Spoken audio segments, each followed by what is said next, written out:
Hello and welcome to another episode of Two Guys and a Chainsaw. I'm Todd. And I'm Craig. Happy Thanksgiving, Craig. Happy Thanksgiving to you. It really snuck up, didn't it? It sure did. I don't know if that's a result of us getting older or there's just so much going on in the world that, you know, you're constantly berated with news and information, but it really snuck up. But yeah, I'm grateful that it's here. I'm grateful to have a few days off this week, and then Christmas break is right around the corner.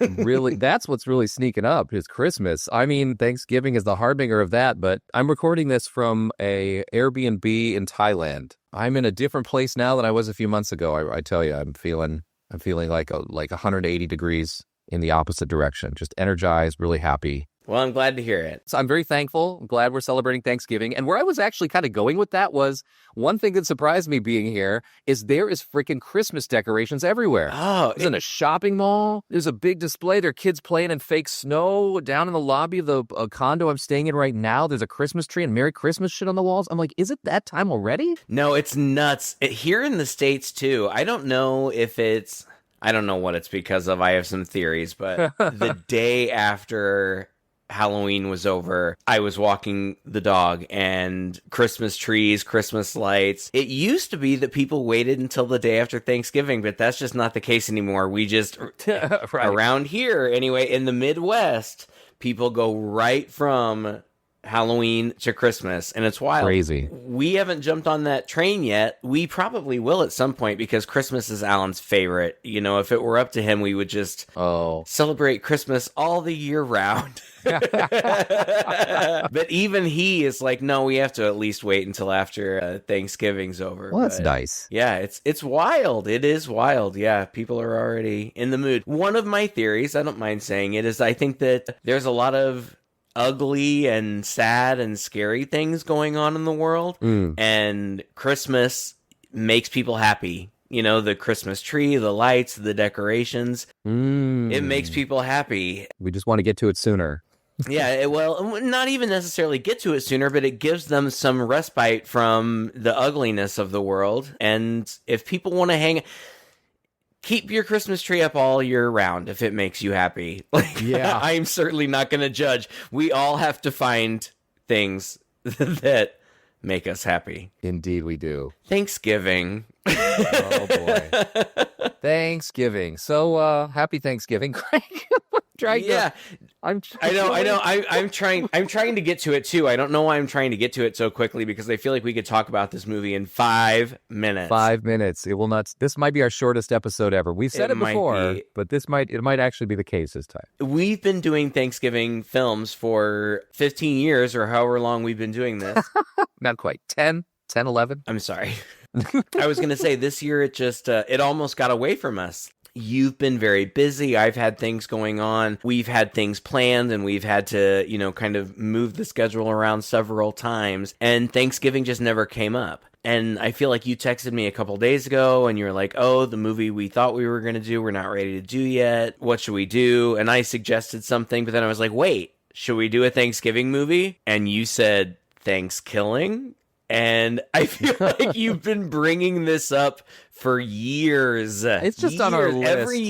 Every year you mention it. I put it on the list, but I have been putting it off because I knew this was going to be like trauma level bad. Mm-hmm. So and don't get me wrong, I love trauma. I know. Level bad. The problem is this is not trauma level. This is sub-trauma. Trauma is cute and fun and charming. I don't know. It's hard for me to. It's just self-awarely bad. Yeah. And a lot of times that is just dumb. But somehow with trauma movies, the dumbness gets transcended by some other quality that I can't pinpoint. But they're fun because of it. There's like a punk aesthetic about it. Yeah, I would argue that in trauma movies, as stupid as they are, and they are stupid, there's something smart behind the writing of them. Like, yes, the writers get what they're doing, and they're making good jokes or good visual jokes or whatever. I don't know. It just seems like there's more behind it. Now, I'm going to defend this movie. I almost texted you while I was watching it. I didn't know if you had seen it yet or not, but I almost texted you while I was watching it to say, I get that this is intentionally bad. Yeah. But boy, oh boy. Like, Ugh. At the same time, and I hope you know more about it than I do, because I really don't know a lot about it. I know that it was shot on like a budget of hundreds of dollars. Like, we're not talking about a big budget thing. I'm shocked. I think these kids who made the movie were in school. Like, this would be comparable. And excuse me, don't be offended by the comparison, but I would say that this would be comparable to the kinds of movies that you may have been making in college. 100%. I was never a part of those, but there were other people that were making student films on campus that I was a part of. And this made me think of that. It's dumb. It's not going to be good. Like, I don't consider myself a good actor, but I know that in whatever was filmed of me in that student film that I did was just it was terrible. So I'm trying to come at it from the perspective of it is what it is. Right. And thank God it's only an hour and 10 minutes long. Actually, yes. If this movie had tried to fill time, it would have been insufferable. And I think that's to their credit that they followed their story. In a way, the story's actually pretty tight when you look at it. Yeah, it's fine. It moves. There's always something mildly interesting happening.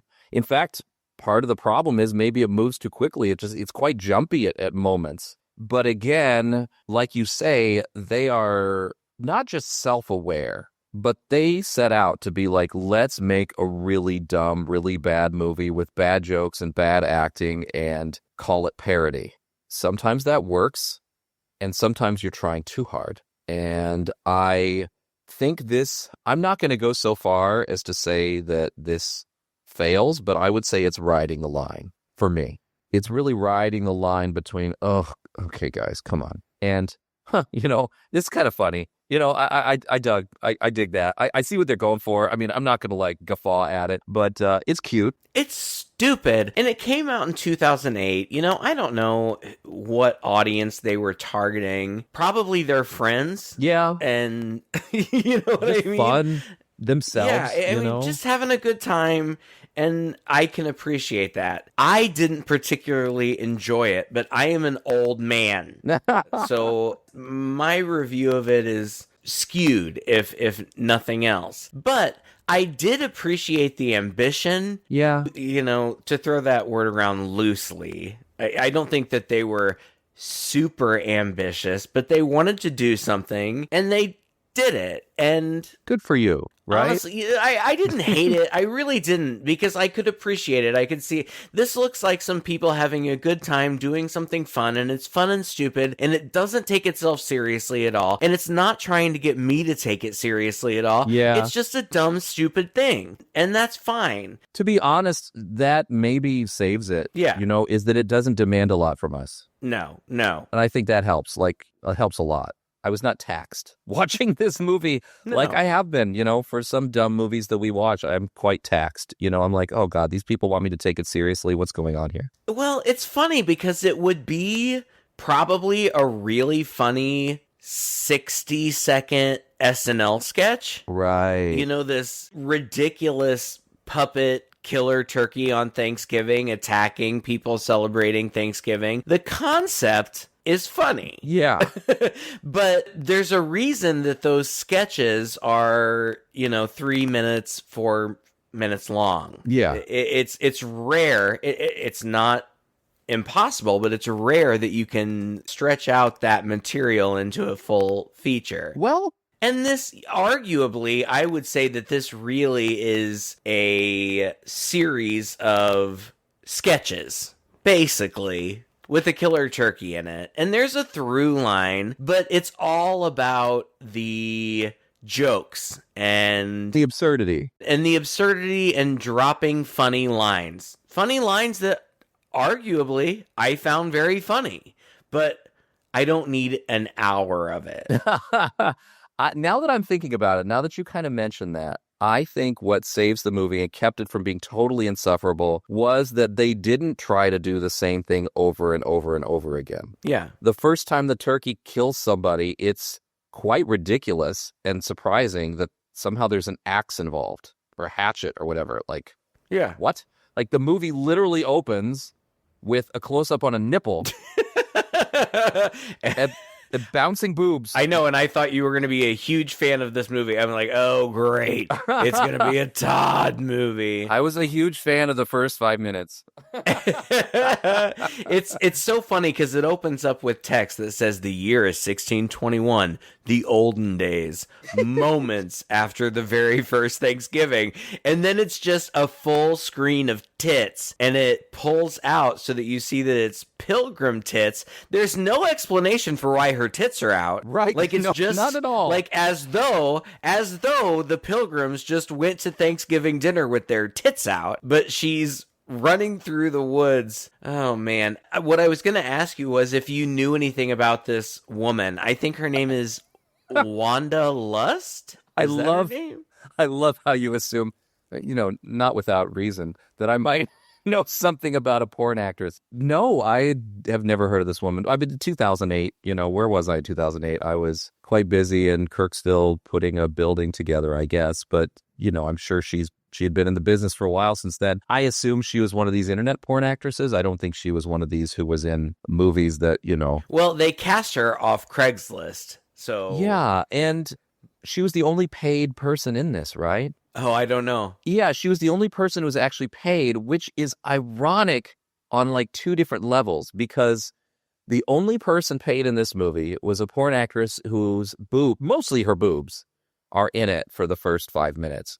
And that's a gag. Big natural boobs. Yeah, they're beautiful. Yeah. And that's a gag, that's fine, especially if you're trying to make a quote-unquote typical horror movie and you're spoofing it or whatnot. Sure. But it's almost like the most unnecessary thing to pay for. Like, boobs should be the cheapest thing. Who is it? One of my favorite, Jim Wynorski. One of his greatest quotes that I always remember is he says, breasts are the cheapest special effect we have. That's funny. And I thought, of all the things you had to cast off a Craigslist, it was the boobs. Well, I wonder. Very few films have this level of care, let me just put it that way, towards their boobs casting. I had wondered if they hired her as a name. Like these low budget films often try to get either a porn star who has a big name or somebody in the horror industry who has a big name to cameo, and they'll throw a little bit of money at them. And of course, these people, they have to work. I mean, this girl was advertising on Craigslist or whatever. I don't know. I did read something that said that she said that of all the things that she's done on film, this was the thing that she was most embarrassed about. Yeah, that is, I believe it, because that's the other level of irony to this. The one actor that they paid in this movie, I would say, is the worst actor in the entire film. She can't even get a scared expression on her face. She's just kind of running through the woods, and she just looks puzzled, and she's not even trying to run. It's just sad. And this is the way you open your movie. I mean, if it weren't for the boobs, most people would have turned it off by now. Like, really, like after 2 minutes, seeing the degree of acting here, it was really that bad. I actually think that it sets the tone. Like, this tells you what kind of movie you're getting into, because, yeah, she's just a porn actress with her boobs out, running through what is probably the trees at the back of a parking lot. Or somebody's backyard, yeah. Yeah, right. And you get like a POV, which ends up being the turkey POV, like chasing her. And then it kills her. I don't even remember how it kills her, but then the turkey's like, a hatchet. That's right. You already said that. And I was going to say, like, it doesn't try to tell you how the turkey is handling a hatchet. Right. Or any of the other implements the turkey ends up handling throughout this movie. No, you only ever see the turkey kind of from halfway up, and it's just a silly turkey puppet. I think that I read that the budget for the effects was like $300 or something for the whole movie, and it's just this goofy, gross turkey puppet, but it chases her down and it kills her. You see, I think, a shadow of it hacking her with a axe, and then it goes, Nice tits, bitch. it just has this like low, like, I don't know, like Jersey or Yeah. just this low man's voice. There's nothing turkey about it. It's just nice tits, bitch. It's honestly a little endearing, and it reminded me of something I couldn't remember. I was trying to figure out who. Maybe it was just kind of a typical cartoonish type voice that they were going for. And I think it was the director's voice, I think. I was likening it a little bit to Sorority Babes and Slime Ball Bolorama. You know, the but not as much fun. Yeah. Not nearly as well done as that one. Yeah, not as much fun. Yeah, that's what we get. And you're right. It sets this tone of goofiness, like a turkey with a hatchet and the boobs and the really cheap effects. It sets it up so that you know right away if you're going to want to continue watching this movie or not. Right, and I would have turned it off. If we weren't watching it for this, I would have turned it off. Yeah, I would have too. This just isn't my thing. It's not so silly that it's captivating or endearing. It's like dumb, odd, silly. You could hope it might get better, or you could hope it might get interesting. I usually save this for the end, but like normally I would say put it on at a gathering. You know, but there's not really even enough going on that there's fun things to see. Like, yeah, you'd have to be listening. Things come and go. Yeah, the dialogue. I don't know. Then it immediately cuts to a college campus, and it doesn't give us an update on what the date it is, so I assume it's just modern day. And it introduces us to this cast of dum-dums. And they're all stupid stereotypes, which again, I get it. Yeah. They're doing it on purpose. It's not like they're unaware of what they're doing. Right. This is intentional, and that's fine. So there's a big fat guy. I hesitate to say that because of all the people in this movie, he's the guy that probably looks the most like me. But there's a big fat guy named Billy, and then there's a hot guy named Johnny, and a nerd named Darren, and the nice girl named Kristen, and the dumb slut named Allie. Yeah. And I don't know, they're all, carpooling, I guess, to go home from college, except it seems like they all live in the same town. Yeah. I don't know what's going on. I don't know. It doesn't make any sense. It doesn't matter. But like the whole movie is just made up. Most of my notes are just records of the stupid lines. Like Billy the fat guy comes out, Thanksgiving break! Yes! Yes! Damn, Billy, cover those puppies up. No one can see your nasty titties. Woo. I'm trying to get Allie to show her big old tigger. All right. Yeah! Spring break, guys. Let's get wasted. Pull your shirt down, honey. It's Thanksgiving, not Titsgiving. And that, folks, is what you're going to get for the rest of the movie. Yeah. Just dumb groaner lines. Not to say that I didn't find them amusing. I found them amusing, but amusing in the way that, like, you just roll your eyes like, oh, boy.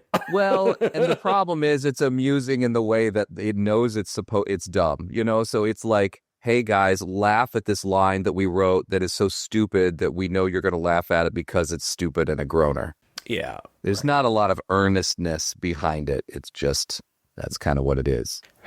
And that's fine. I don't want to sound like a grouch about it. You know, no, there's me still either. Silly, fun lines, you know. And I understand, like I said, I feel like I started the podcast by saying I'm an old man.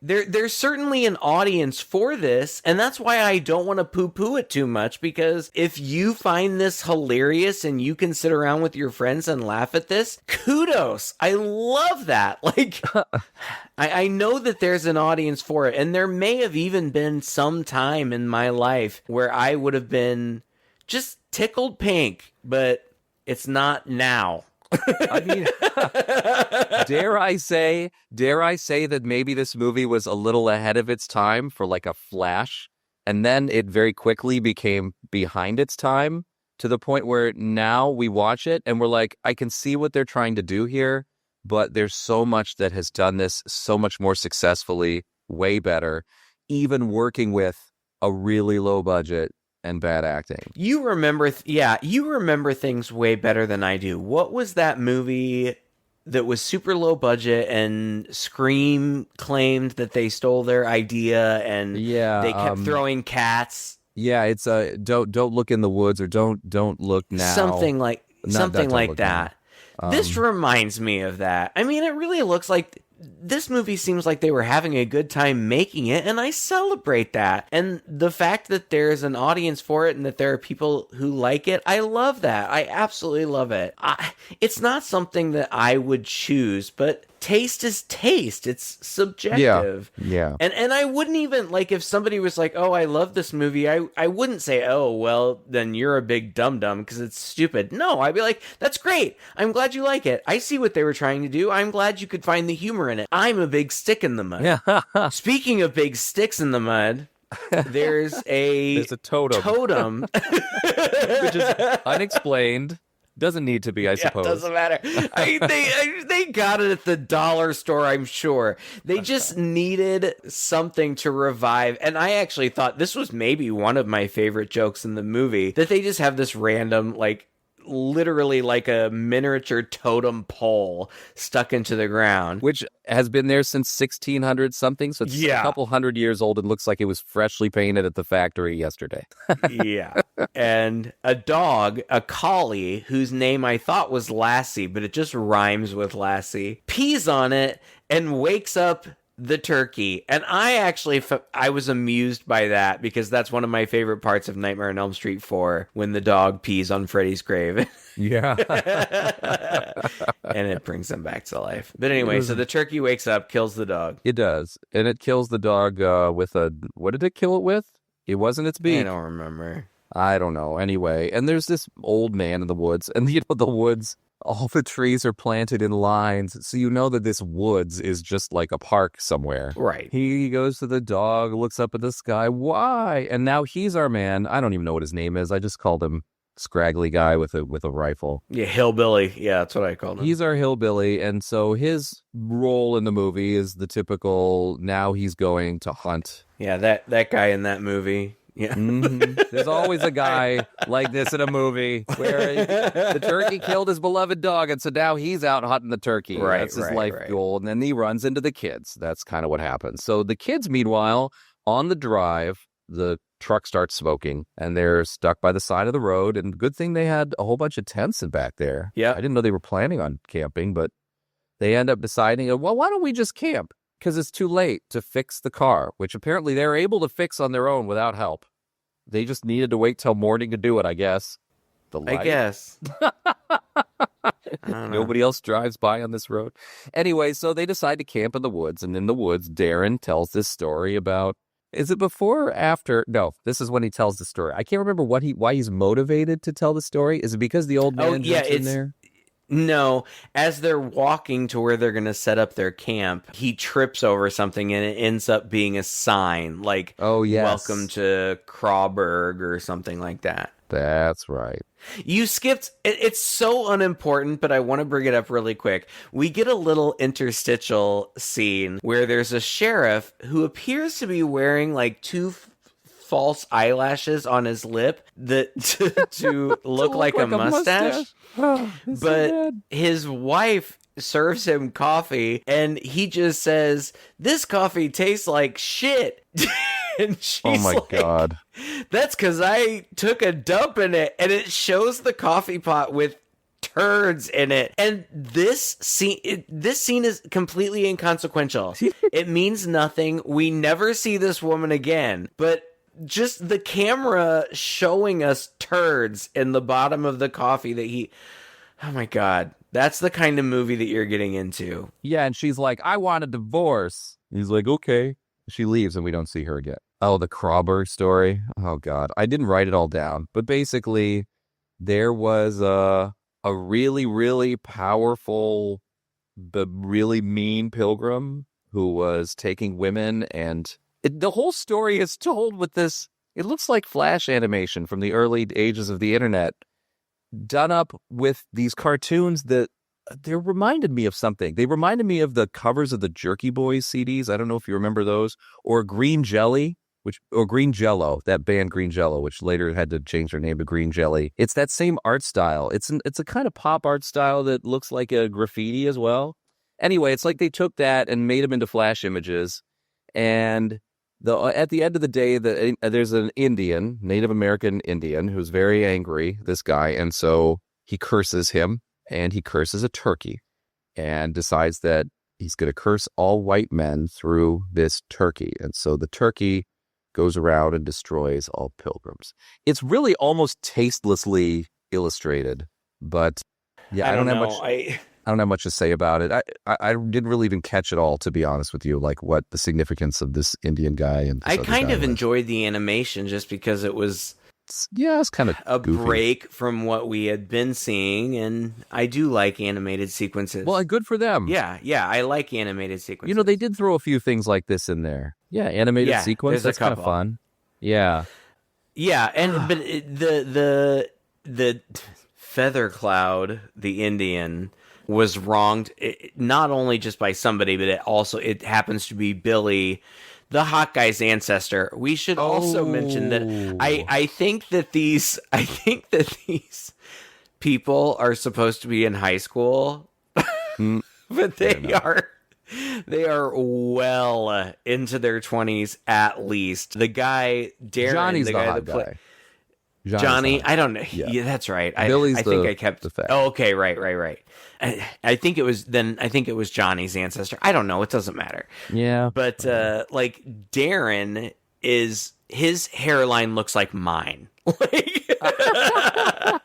And I imagine that this guy is significantly younger than me, but he's certainly not in high school. No. But this was, the evil turkey was created. And I went crazy. This is where Hillbilly Guy finds his dead dog and vows revenge. And I think he says, "I'm gonna drink your blood like cranberry sauce, meanie." Or somebody says that. I don't know. I just wrote down all these dumb lines. All the kids are camping now, and they're just talking, and both of the girls are throwing themselves at the hot guy. And then something flies into the fire. And they're like, "Oh, it's a dead bunny. That's weird." And somebody's like, "Oh, this kind of stuff happens all the time in the woods." What?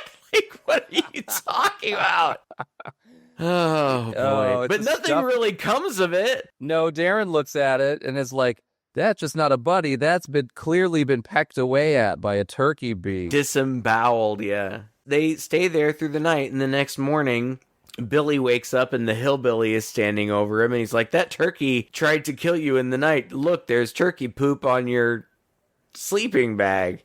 Okay. Oh my gosh. So then they end up in the car, Yeah. and there is this dumbest dialogue sequence I've ever seen in a movie. And again, you're right. I am absolutely certain that they intentionally wrote it that way. But Yeah. like Johnny's going back, "What's going on, Billy? What's wrong with you?" And he's like, "Oh, So you actually believe that there's a real killer turkey on the loose? What a loser. God. Well, I know it sounds crazy, but yeah. I woke up with turkey juice all over me. I think he was trying to kill me, but that old hermit saved me. You're a freak, Billy. A freak. But I believe your story. I'm not gonna say anything. Wow, I didn't think that my story would have this much of an effect on you guys. I mean, you're the cool kids, right? And then Johnny's girlfriend turns to him and is like, "Johnny, I'm sorry about what I said last night. I guess I was a little beaked out. Freaked out." Jesus Christ. Oh, I did laugh. They all leave the next morning. My favorite scene was, I guess the turkey has to get around somehow. So he hitchhikes. Yes, he does. And this guy in a sedan pulls over and opens the door for the turkey and says, "Gas, ass, or grass?" And I had to rewind it to... Oh. Because the next thing that happened, I was like, wait, what's happening? And I had to rewind it. I know, right? And I had to rewind it. And I just thought that was the funniest thing. Like somebody picking up a hitchhiker saying gas, ass, or grass. That's classic. Is it? I wanted to write down, like, is that a thing? Like, Yeah, I it had is a no thing. idea. It's a thing from like the 70s. Yeah, cash, grass, or my ass. God. Yeah, that's how you pay. Oh my God, I had no idea. And the turkey's like, well, I'm all out of gas, so ass, I guess. And then the turkey gets into the car ass first, and the guy's looking at it. He's like, that's one tight ass. And he starts to like open his pants, and the turkey's like, that's not for you or anyone else. He turns around and kills the guy. Turns around with a rifle. Suddenly the turkey has a rifle. Oh, but it's even better than that. Yes, he turns around with the rifle. It's like, call your kids or something like He that. says, do you have a daughter? He's like, I do. He says, call her. And so he calls his daughter, and as he's on the phone with her, honey, I love you all. And then boom, the turkey shoots him in the head. Then hops in the driver's seat and takes off in the car. This was so surreal. And I actually, this was as trauma as this movie gets. Yeah. You're right. This scene was maybe the strongest scene in the whole movie. This scene really accomplished what they were trying to do. It was so bizarre. It was so out there. It was so crude and shocking. And you just didn't know what was going to happen from moment to moment. And yeah, we should stop talking about it from here on out. Like, the podcast is over. This scene is the best scene in the film. And it never really reaches that again. It's just silly. At this point, like, I guess that they've all driven from their college to their hometown where they all live, and they drop off Allie the slut, and for the second time make the joke, her legs are harder to close than the John Benet Ramsey case. Like, the other girl had dropped that joke before, and nobody had laughed at it, and so she just brought it back again, and, like, this time they get it. Okay. Yeah. Oh, God. And then Johnny goes home, but then Allie she invites some guy into her room, and they're banging with all of their clothes on, which I always find quaint. I mean, if you're in a hurry and you're at your parents' house, I don't know. But the turkey kills the guy that's banging her and then takes over. And then when she realizes it, it was icky. That was icky. really icky. But it's so ridiculous. It's so ridiculous that it's difficult. I mean, assault is never funny. But this movie is placed in such a ridiculous place that it's just... Oh, but the turkey finishes off and says to her, you just got stuffed. Ugh. Oh, man. And then the turkey goes over and hangs out with Kristen's dad, who is the sheriff. This scene I liked. Because the gag is, and you know, in case you haven't figured it out yet, with the hitchhiker and whatnot, the gag is that they are willing to just not bat an eye at this turkey, like that it's a turkey. You know, the hitchhiker just pulls over, makes no comment that this thing is a turkey. It's just going to offer him a ride. And so it's the middle of the night, and I guess there's still a stack of mail on the table. Dad wanders in for no good reason, decides to go through the mail in the middle of the night, sees that he won something. I did not understand this at all. I don't know. And he ends up in a turkey suit, and the doorbell rings, and he answers the door in a turkey suit, and he sees the turkey, and the turkey's disguise is one of those... You know, it's the glasses with the nose and the mustache on it. The Groucho Marx glasses. Oh, my God. Yeah. And they have like this... With the big nose and the mustache. They have this whole conversation back and forth. The guy's like, basically calls him a midget at some point. Well, I didn't know Kristen had a midget friend. Come on in. You want some coffee? And the turkey's like, oh, okay. And then there's this long scene, you know, that's a parody of one of those long, awkward scenes when somebody's waiting for somebody. Usually it's, you know, boyfriend waiting for the girlfriend to show up or something and has to sit down with the dad. Right. And it's so surreal and so funny and goes on just a little too long to the point where it is funny. I like this scene, actually. This is one of my second favorite scenes in the movie, I think. It was kind of funny, and the turkey, more than anything, is just bored with the dad and tries to kind of get away, but eventually he kills the dad, and then the kids all go to that house, Kristen's dad's house, and Kristen knocks on the door. Like, isn't this your house or your dad's house? Why are you knocking on the door? I don't understand. But anyway, the turkey answers the door wearing the dad's face. Yes. And nobody, including Kristen, thinks anything of it. She's like, hey, Dad. Like, she has to bend down to knee level. Yeah. It's just absolutely ridiculous. This is where, yeah. And it's funny. It is funny. I get it. I'm in on the joke. part I like. It's so ridiculous. Yeah, it's funny. Whatever. Yeah. And then they do the horror movie research montage where there's a very intense reading montage. Yeah. they find an old book. Yeah. And the whole thing is that the turkey has a talisman on him hidden in his feathers that they've got to get off. But then once they do that, they have to recite some demon paragraph backwards. But in order to even learn that, Darren has to solve some math equation that was in the book. It doesn't make any sense. Yeah, of course not. It's just parody. It's like a kind of sloppy parody. Oh.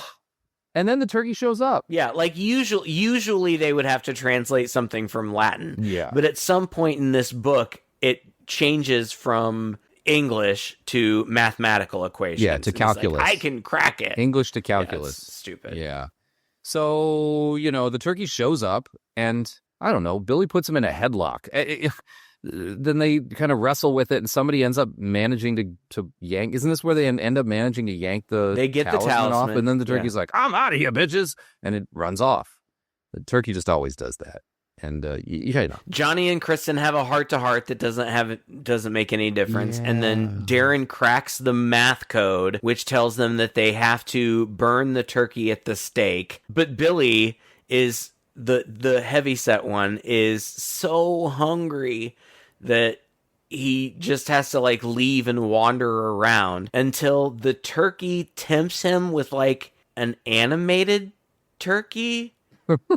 He's like, come eat me, Billy. And it's like an animated roasted turkey. Yeah. And Billy eats the animated roasted turkey, and then the killer turkey bursts out of his chest. Gobble, gobble, motherfucker. Now that's what I call foul play. Okay. And then they all find him, and Darren cries over Billy's body for a while. Yeah. And they're showing the effects. And it looks like they stuffed pantyhose. They're not even trying necessarily to make this look real or good.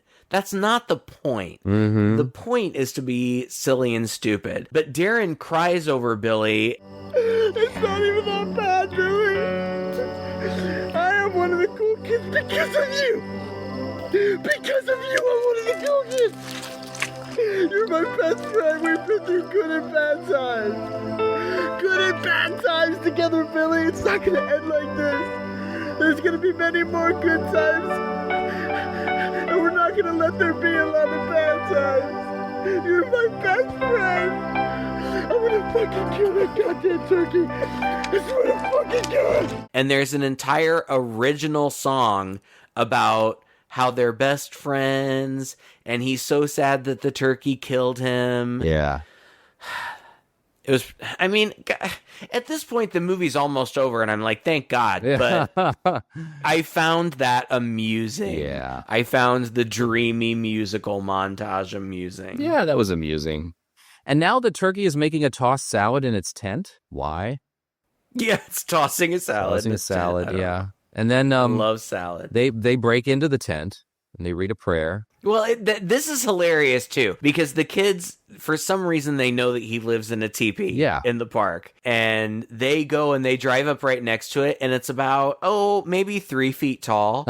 And then when they go into it, it's really huge. Big.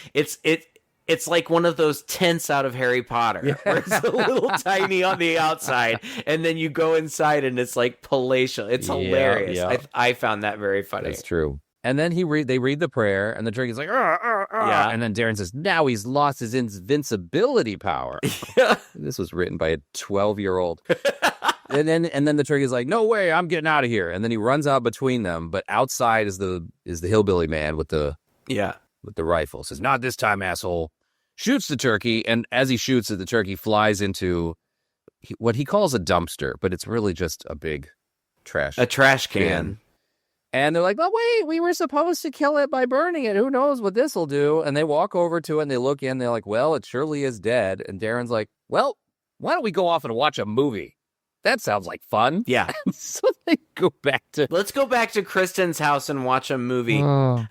I don't remember. I feel like the hillbilly said something like, that turkey killed my dog. One of these days, maybe you'll know how I feel. Maybe when your mom or your dad or your best friend gets killed, then you'll know how I feel. Because all of these kids, and they go back to Kristen's house. And just chill. Her father's dead body is still in the house. Yeah. They're all sitting on the couch together, and Billy says, like, well, today was pretty rough, but I learned a lot, and I made great friends. Oh my God. He's kind of glad that it happened. Yeah. Because he got a girlfriend. I may have lost my parents, but I gained a girlfriend. And she goes, girlfriend? Do you mean? And then they fall off screen and start making out. They start making out, and maybe I was imagining it, but I'm almost positive I heard a zipper come down. Probably. Like, they're just going to bang there right in front of Darren. Yeah. And he's like, I got to go pee now. So you know what's going to happen to him. Darren goes and pees. Then he goes to the kitchen, bends over to look into the refrigerator, and then, ow! And he turns around, and there's a meat thermometer stuck in his butt. The turkey is thrown. And the turkey, by the way, was thrown into, apparently there was radioactive waste inside of this trash can, because now he's green and glowing. Yeah, right. So he knocks Darren to the floor and starts pecking out his heart. Throws his heart across the room. Darren's dead. Then the others are asleep. They made quick work of this, let me tell you. They are asleep on the sofa in 5 minutes. Yes. Oh, Billy is back. By the way, Billy is beckoning Darren to heaven. So that's kind of cute. There's a whole sequence of that. That was cute. And Johnny goes into the kitchen. Johnny suddenly gets stabbed, and I was very unclear with what was happening here. It took me a while to figure out he was stabbed with one of those electric turkey knives. Carvers. Yeah. Yeah, uh-huh. So, they kind of push away the turkey, and she runs out with Johnny. She's like, come on, don't worry. Hold on, Johnny, you can do it. You can make it. I thought she was going to take him to the car, try to take him to the hospital. She says, let's hide in that shack over there, which was a funny joke. Yeah. So they go into the shack, and then she picks up, you still have that lighter that you had with you? Yeah, you know where this is going. She gets a can of some aerosol, and the turkey comes in, and she blasts it with the flamethrower. Roast in hell, asshole. Johnny dies. Turkey comes back up. She picks up a baseball bat. The turkey is flaming, by the way.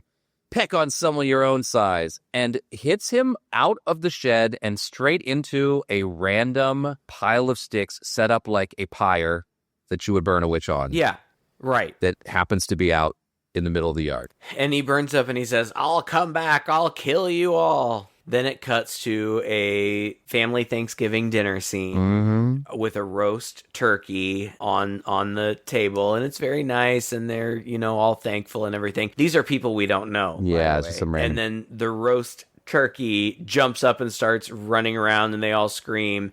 And the turkey's voice says, do I smell sequel? The end.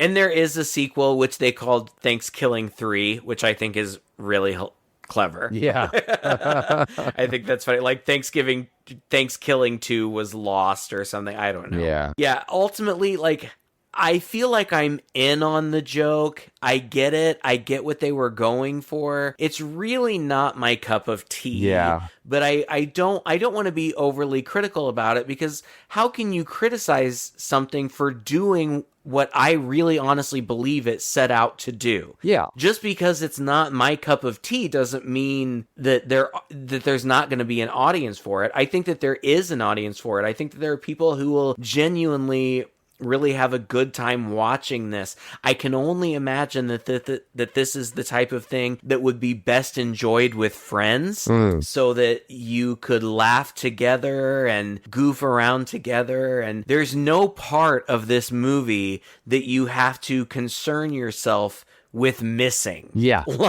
You can have a great laugh, talk, joke, have a good time. When you come back to it, it's just still going to be happening, and it's just going to be more of the same. You're not really going to miss anything. No. So it is what it is. Yeah. It's not my cup of tea, but for what it is, it's fine. It's on Tubi. It's free. You can go check it out anytime you want. Yeah, and it's only an hour and 10 minutes long. It felt kind of like a long hour and 10 minutes for me, but it is only an hour and 10 minutes long. It wasn't that long for me. It really moved. I was really grateful that it was over when it was over, but I never really felt like, I did feel, what am I watching? But ultimately, it had its moments. I expected this to be a trauma-type movie.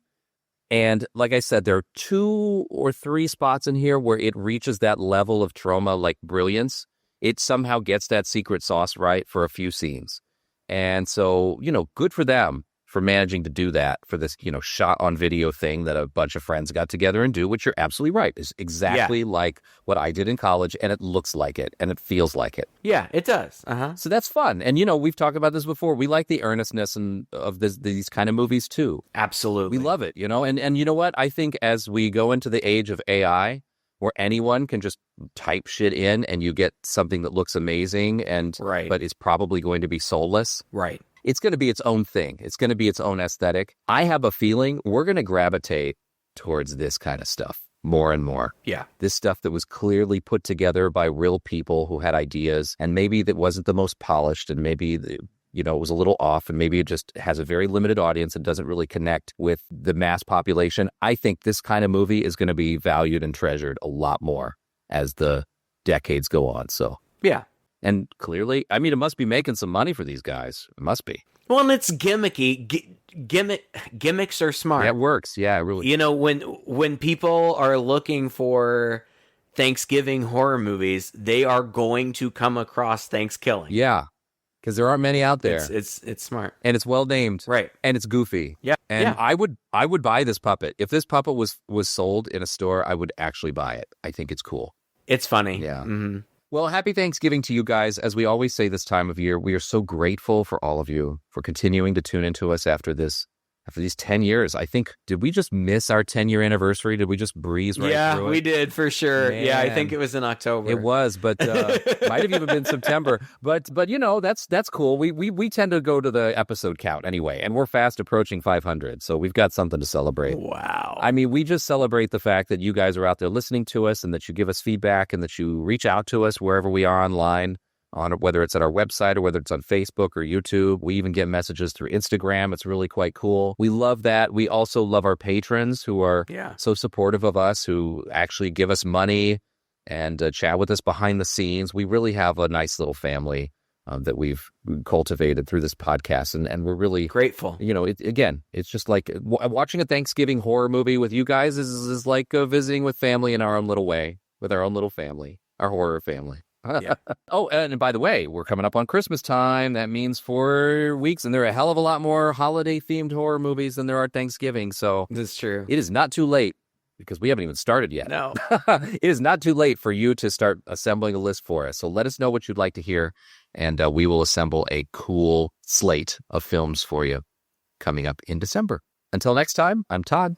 And I'm Craig. With 2 guys and a chainsaw.